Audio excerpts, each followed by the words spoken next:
Have you ever wondered how to take your actuarial career off the beaten path? Maybe you've already done this, or maybe you're curious about how to build an unconventional career path. Joining us today is Iris Lun, an actuary who's taken her career off the beaten path. Iris is the co-founder of 10 Life, Hong Kong's leading insurance comparison platform, serving millions of users. With more than 25 years of experience internationally, Iris has gone from traditional actuarial roles to building a successful insurtech startup and was recently named 2025 Actuary of the Year by the Actuaries Institute. Today, Iris will share her stories about working globally as a young actuary, pivoting to entrepreneurship, and the realities of running a startup. So, whether you're contemplating a career change or curious about non-traditional paths, this interview is for you. Iris, welcome to the show. Thank you, Julia. So, firstly, Iris, congratulations on being named Actuary of the Year 2025. Thank you. I'm very Very happy to have this award. it's a very good award. I'm really looking forward to having this conversation with you, Iris, because you have had such an interesting actuarial career, quite different from the path that a lot of actuaries would have had or might have. So looking forward to getting into that with you today. But before I do that, I would like to ask you this question that I ask all of my guests. How do you use your actuarial superpowers to make a difference in the world? I'm using data and technology to bring transparency and fairness to insurance. That's why I've been running this startup online insurance platform that rates and scores all the insurance products in Hong Kong. That's a great way to be using your superpowers, Iris, and an unconventional way, but I can see how being an actuary would place you really well to do that kind of work. So yeah, it's Yeah, really yeah. interesting. It's one of the if you say the actual principles that I'm very passionate about is to be able to balance interests of policyholders. So in Mm, case of insurance, it's probably the shareholders, the distributors, and the customers, right? But mm. in my more than 15 years of working with insurance companies, I've come to realize most of the time the power is towards the distributors and the shareholders Ah, okay. because a lot of the insurance products are so complex, and I think Mm, actually some some to blame on that. So we sometimes we make the product so complex that most customers actually don't understand what they're buying. right. So they end up either not getting the right coverage or not getting coverage at all. And the Mm, problem only comes when they come to when they need it the most, when it comes to claims or when something happens, they realize they don't have the right coverage or they mm, can't get the right claims payout. Yeah. That's mm. why I think actuaries have a responsibility to bring that balance back. Yeah. Yeah. Responsibility to protect policyholders. Yeah, and in a way also bring back the trust for the Mm, insurance industry as well, which is a mm, win-win outcome. yeah, absolutely. That's really interesting, Iris. I'm looking forward to unpacking that with you a little bit and hearing a bit about your career path in throughout insurance and in those different roles. You've had 25 experience internationally, and you've worked across corporate and consulting roles. What's that been like?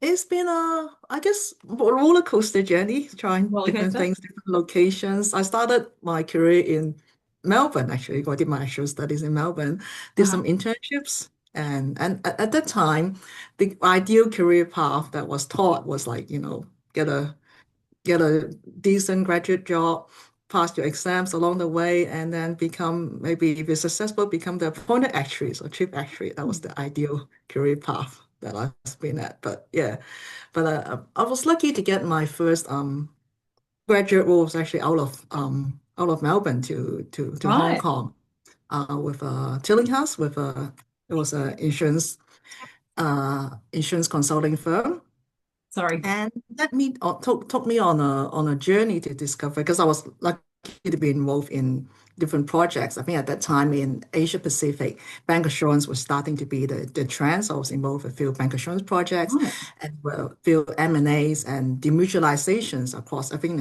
across Asia Pacific as well. So I've been enrolled in that and working with actuaries and other professionals around the world. So that really opened up me that actuaries can have so many different career paths as well, not just the Mm. traditional appointed actuaries for Mm. insurance companies. Mm. What what what would you say was sort of an essential ingredient for you to be able to make some of those different and unconventional pivots? Because most actuaries don't have that kind of breadth of experience. I guess I sort of I guess it's my nature that I can't do just one thing at a time. Even Ah, okay. during my actual studies, I did a double degree. I did a Japanese language. I'm more into arts and yeah, arts degree as well. Wow. And yeah, even during my that's why it took me longer to graduate because I actually took a year off to be an exchange student in Japan. That was my Mm. first overseas experience of working and so living and studying in different culture, different Wow. country. Yeah, and then working in different parts of the world. And then, yeah, so after Hong Kong, I had the chance to move to Japan or move back to Japan to live and work for a while. And yeah, that took me. And then at that time, I also changed to another company, well, to ING, which is a global firm. Mm. And they gave me the opportunity to work in, yeah, the Amsterdam, which is the headquarters for the ING group. So that Wow. again opened up another great new opportunity. We're sort of living Europe and traveling around Europe as well. Yeah. Wow. I have, I was born in Australia. I've only ever lived and worked in Australia. And so I hear that experience and it sounds so exciting to me, but it also feels like a very unusual concept. Like, what was it like for you being so young and moving abroad and living in different countries? What did you learn from that? Looking back, I'm actually glad and grateful that I did that all when I was young and before I had my family, because Uh-huh. yeah, it's a lot harder when you have your family. Yes. Yes, and but I think I had some struggle as well, especially it was before I qualified. So Okay. studying, yeah, trying to study and work and have a social life, it's Mm. hard enough in Australia, but in Asia where the Yeah. work ethics is a lot different, it's, Yeah. uh, it's it's many times more difficult. Yeah. Yeah. So how did you manage that? Uh, I guess being young made a difference. Yeah, Hmm. looking back, I wouldn't be able to do it now. I wonder why I could work until like late at night and then still Yeah. be able to, study and then go partying Yeah. Yeah. and Bit then more turn up to energy work when the we're next younger. day. Yeah. Yeah. Well, that sounds like a really interesting experience and right from the start, you've diversified your interests and what you're learning and different subjects that you're getting involved in you to sort of help support those moves as well. Yeah, yeah. In a way, also, yeah. Some of it is pushed by sort of opportunities from my employers, which I'm grateful Mhm. for. Some I actually asked for as well, mainly because Okay. for the actuarial exam in for Australia is quite practical, like especially Mm. the part three exams. We only need sort of in-depth industry experience to be able to pass. So yeah, I was struggling with life insurance was okay because I was actually answering, or you're the passing actually you have to, write a letter or email to the Mhm. marketing the marketing had to explain why you Yeah. need It's this always to marketing. utilize this product. Actually, Yeah. I was actually working on that role, so that's why I passed. But Oh, then for my wow. investment subject, yeah, because I wasn't involved at all, so I failed actually twice. And then Mm. I raised my hand up, hey, can I actually work in the investment department? And yeah, Wow. and I got that role. And then after a year of actually doing like asset liability management, doing investment advisory Yeah. for the company, luckily I actually passed the You're able exam. to pass investments. Yeah. Yeah, it's an interesting process, isn't it? Just getting through those exams and how important it is to have that practical experience to support that Mm, that study process as well. You can't just study that in a vacuum and expect to get through. exactly. Yeah. Mm. Okay, so you've talked about working in different countries and having different roles and saying yes to different opportunities as well. You've also worked across a diverse range of roles. Can you tell us a bit more about that? I started off as an actual analyst in a consulting firm, mainly life insurance. consulting for life insurance companies. And then when I was trying to qualify, I did, yeah, some pricing, some investment, some asset liability management. And my first non-actuarial role would be when I was in Amsterdam working for the headquarters for ING. I was given the opportunity to work for the board, the board, the Asia Pacific board that was Mm-hmm. based in headquarters. And that opened me to a brand new horizon. So looking at how actually a multinational group runs on a board level. So I was Mm, doing helping them with analysts, presentations, uh, attending board meeting as an observer, of course, but mm, yeah, taking mm, notes, advising the Asia Pacific board member of how to run, yeah, how the business, yeah, the business data and business analytics as well. mm. Yeah, Iris, that how took did you me. build the skills that you needed to step into these very different kinds of roles? I started off as well, they gave me it was more like a junior business analyst role. Okay. Yeah, I had Yeah. the actual background, which helped. Mm. Learning a lot of working, be able to work with non-actuaries. Hmm. Yeah, learning communication skills. Be I guess being sort of humble as well because you know, oh, you're the actuary, you should know everything, but you actually don't when you're in a very different role. Just Yeah. learning, yeah, Especially not when you're being, yeah, working being with, ask questions, yeah. yeah, asking questions, that's helpful. Yeah, especially when you're working with non-actuaries. I coach a lot of actuaries these days, and people often talk about how do we get into the next role, or how do we pivot into different places? How do I get the skills? And it's always interesting talking to people like you, Iris, who've done this and sort of had that confidence to step into a, to use your words, off the beaten path kind of role. Um, what's your decision-making process when you're faced with an opportunity? So you said that some opportunities you put your hand up for, like the Mm. investments one, but others kind of came to you. I mean, do you have a decision-making process around whether to say yes to those, or do you just say yes to everything, or how do you decide? I think looking back, I did a lot of being actually being an analytical mind. I Yeah. always do like a chop option A, option B, pros and cons, and we Yeah, read yeah, that like, write down all the costs and yeah, benefits of the role. And yeah, sometimes yeah, it's back to yeah. So to be honest, yeah, some of the options are like just equally as good or yeah. yeah. Yeah, sometimes you have to trust your instinct and your heart as well. Yeah, Mm, do mm, something. I've been always choose to something different. Like if there's mhm, someone equally the same. In the past, it would when I was younger, it could be the one with the better money. But then mhm. looking back, is more the difference as well. Like the one that is more different, Okay. the So more unusual one that gave me the best outcome, the best adventure actually. the best adventure. So that's in line with your nature, as you said, you like to do different things and have variety in your work.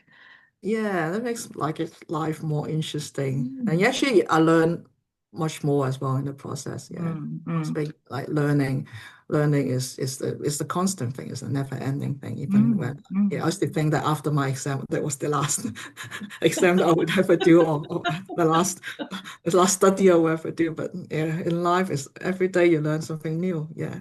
You do. And I remember feeling the same way, Iris, when I qualified, thinking, oh, thank goodness now I'm supposed to know everything and there's no more to do. But actually, we're just constantly learning Oh, and yeah. we're Especially these growing. days with technology, with AI, with Mm, the way that the world has so many uncertainties. Every day is different. mm, You never know mm, what's going to happen to you or your family or your mm, life, your career. So it's every day is a new learning. Yeah. mm, mm. So would you say you took kind of a strategic approach to your career or just sort of more step change decisions along the way? Would your younger self know that you would have expected that you are where you are now? I wouldn't. I knew I wanted to do something more like variety rather than doing a Okay. traditional path that like I thought like that was the ideal path. Yeah. Um, yeah, and I guess even after working in the corporate world for a long time, it's every day going to work and trying to get a promotion, get a Yeah. better raise. I've always wanted to start a business. but I didn't know what and how. And Mm. then, yeah, with exams and everything, it's getting, yeah, you wouldn't want to think about it. Just want to be, get Yeah. pass your exams, get the next race and stuff. And I realized the more you wait, the harder it will get to actually get out of your comfort zone and, yeah, and Mm. do something different. So yeah, I'm sort of, yeah, glad that I actually did it Yeah. at the end. Why do you think that is, Iris? Why do you think it gets harder?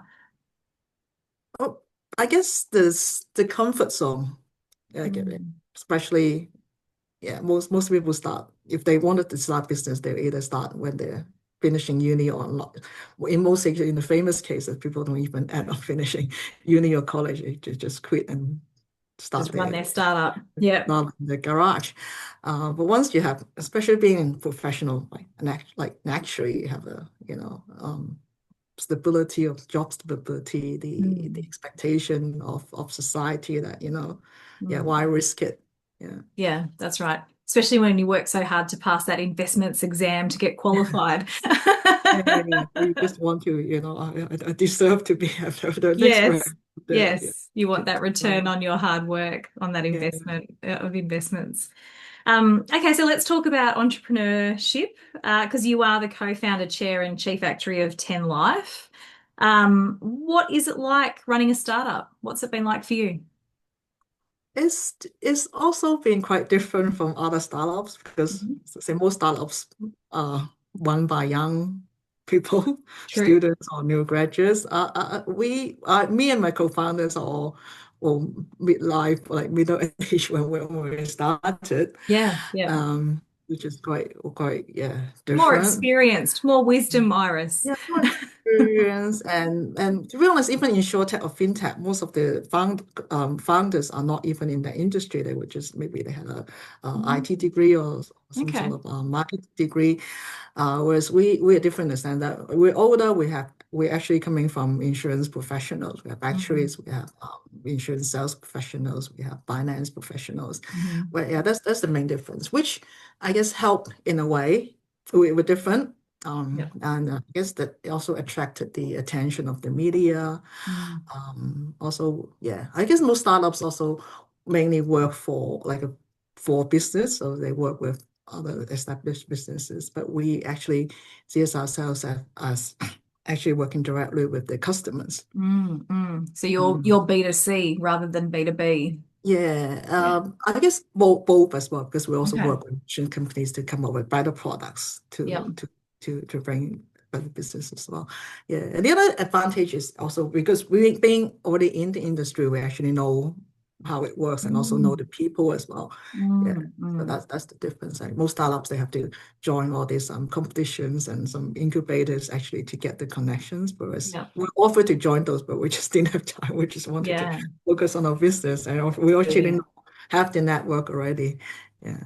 Yeah, yeah. So having that network would have made a big difference to your success and to being able to get things up and running quickly. Yes, yeah, yeah. But there are difficulties as well, like especially we were like what I was explaining before, we're all into had a very comfortable corporate life, having Yes. high salaries and stable job, and suddenly going from that to a startup is quite I would say an adventure. Yeah. Mm, mm. So how did you manage that change? Because it would have been quite a big change, not just in terms of financial Mm. security, but also mindset. What was the transition like for you? We started off small in the start. We didn't even have an office. Mm. We were starting we're hiring like even mahjong rooms in Hong Kong, which was Wow. very small rooms where we did all our spreadsheet analysis and planning and yeah how to go to market. Uh, it's been I guess it's been almost 9 years now since we first started, and Mm. it's of course we had ups and downs. We had times where we were running out of funds. We have times when our system crashed. We have times when we were yeah, in the media attracting a lot of attention, but at the same time attracting jealousy and being opposition from some, say, long-established insurance companies or the Mm. distributors, the agencies as well, saying, "Oh, Mm. we're not doing the right thing. We're like taking away their businesses." And yeah, so there's a lot of noise in the market, both good and bad. Um, and then I think being able to well, the fact that we're still here after 9 years, Mm. whereas most startups, if you look at the stats, they say most startups fail in the first 3 or 5 years. So the fact that we're Yeah. still here and still making a difference, Mm. running a business, working for making a difference to the customers, and seeing the changes that's comforting for us Mm. Mm. yeah. That's a great success that you're still doing what you're doing and making an impact 9 years later. It's yeah, it's commendable. The the noise that you talked about, like the good and the bad noise, and sort of managing that. How do you sort of cope with the bad noise, I suppose, when it happens? How do you manage that? It takes a lot of I guess having a team helps because I'm Mm. not like I'm not the only owner or founder. I have Mm.